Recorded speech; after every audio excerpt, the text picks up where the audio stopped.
Forum Komunikasi Pimpinan Daerah atau Forkopimda Aceh Besar mengeluarkan seruan bersama, menghimbau warganya untuk tidak merayakan malam pergantian Tahun Baru Masehi 2020. Pemerintah meminta warganya agar tidak melaksanakan kegiatan yang bertentangan dengan syariat Islam.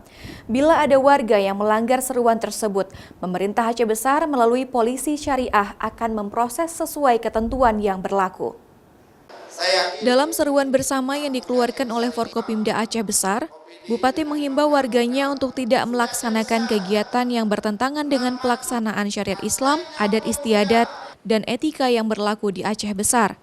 Di antaranya, pemerintah melarang warganya untuk tidak menggelar pesta kembang api, membakar mercon, menggelar pesta miras, meniup trompet, balapan liar, konvoi kendaraan, dan permainan yang tidak bermanfaat. Dalam seruan bersama yang ditandatangani oleh seluruh unsur Forkopimda Aceh Besar tersebut, Bupati juga meminta agar tidak ada masyarakat yang memperjualbelikan mercon, trompet, maupun kembang api. Berkaitan dengan hal tersebut, Bupati juga menginstruksikan kepada Polisi Wilayatul Hisbah atau Polisi Syariat untuk mengintensifkan patroli untuk menegakkan aturan syariat tersebut pada malam pergantian Tahun Baru Masehi tersebut.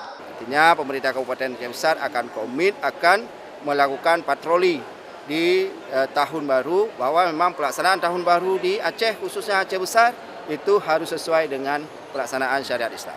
Sementara itu, terkait dengan sanksi atas pelanggaran seruan bersama tersebut, Bupati mengatakan akan mengenakan sanksi syariat sesuai dengan hukum syariat yang berlaku di Aceh, dengan melihat jenis pelanggaran syariat yang terjadi.